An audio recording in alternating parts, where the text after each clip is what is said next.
So, बच्चों, let's see. This question is the following bodies of the same mass m and radius r are allowed to roll down without slipping simultaneously from the top of the inclined plane. The body which will reach first at the bottom of the inclined plane is marked. The body is per their respective numbering given in the question. Clear? तो आपको बताना है कि किसके अंदर जो है बच्चों क्या पूछा था, बॉडी विल रीच फर्स्ट।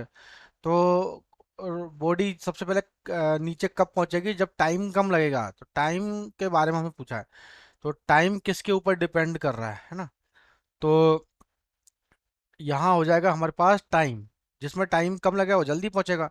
ठीक है, तो हमारे पास रिंग है, सॉलिड स्फीयर, डिस्क और सॉलिड सिलेंडर। ठीक है, तो एट फर्स्ट यहाँ पे हमें पता है जो एक्सेलरेशन होता है बच्चों, एक्सेलरेशन होता है जैसे g sine theta, g sine theta upon one plus I upon M R square. ठीक है, I upon M R square, this is the acceleration of the body. कोई सा भी बॉडी हो, चाहे रिंग हो, चाहे डिस्क हो, चाहे सॉलिड सिलेंडर हो, चाहे सॉलिड स्फीयर हो, सबके लिए एक्सेलरेशन की वैल्यू ये होती है।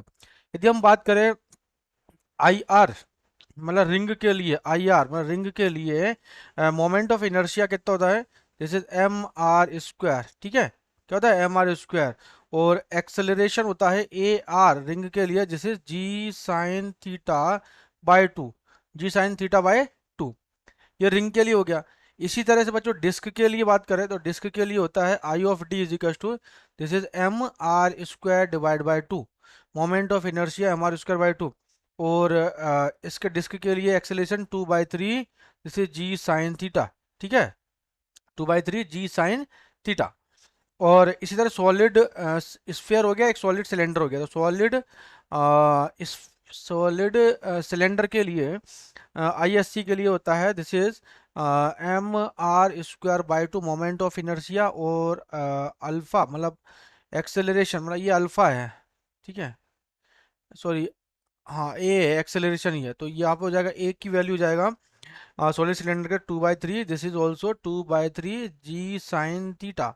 इसी तरह सॉलिड स्फीयर के लिए solid S S, solid sphere मतलब ये हो जाएगा 2/5 एम आर स्क्वायर। क्लियर? इसी तरह से इसके लिए यदि मैं इसके लिए एक्सेलरेशन देखें तो ये हो जाएगा this is 5/7 g sine theta.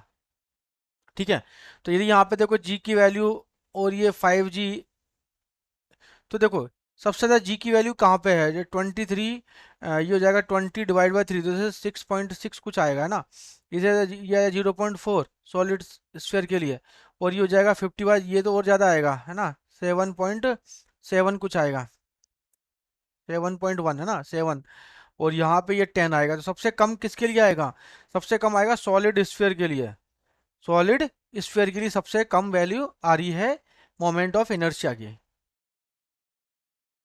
नहीं, मोमेंट ऑफ इनर्शिया की नहीं, ये सॉरी, मोमेंट ऑफ इनर्शिया की नहीं, ये सबसे ज्यादा किसके लिए आ रही है, ये एक्सेलरेशन की वैल्यू सबसे ज्यादा सॉलिड स्फीयर के लिए। तो जिसका एक्सेलरेशन ज्यादा है ना, वो तेजी से गति करेगा। अच्छा, और दूसरा देखते हैं, अब यहाँ से तो ये रेस्ट से स्टार्ट हो रहा है। ठीक है, एट रेस्ट, रेस्ट से स्टार्ट हो रहा है बच्चों, है ना। अब लुढ़कते लुढ़कते क्या होता है, नीचे स्लाइड करेगा।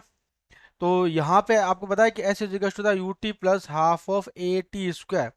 तो यहाँ पे u तो जीरो हो जाएगा क्योंकि इनिशियल से, तो टाइम की वैल्यू क्या जाएगी, under root this is 2s by, और ये जी आ जाएगा, है ना, या ए एक्सेलरेशन ही है यहाँ पे, तो 2s बाय ए। ठीक है, तो t is equal to under 2s by A. तो जिसका एक्सेलरेशन ज्यादा होगा, जिसका एक्सेलरेशन ज्यादा होगा उसमें टाइम कम लगेगा। तो इसका एक्सेलरेशन कितना है, 7.1 आ रहा है, देख लो मैंने बोला था 7.1 सबसे ज्यादा इसमें टाइम देता है। सॉलिड स्फीयर के लिए यहाँ पे एक्सेलरेशन की वैल्यू ज्यादा है, इसलिए इसके लिए टाइम जो है कम लगेगा, और ये फास्ट जो है नीचे की तरफ गति करेगा। तो सबसे पहले कौन पहुंचेगा, सॉलिड स्फीयर। तो option number D is over correct answer. Best of luck.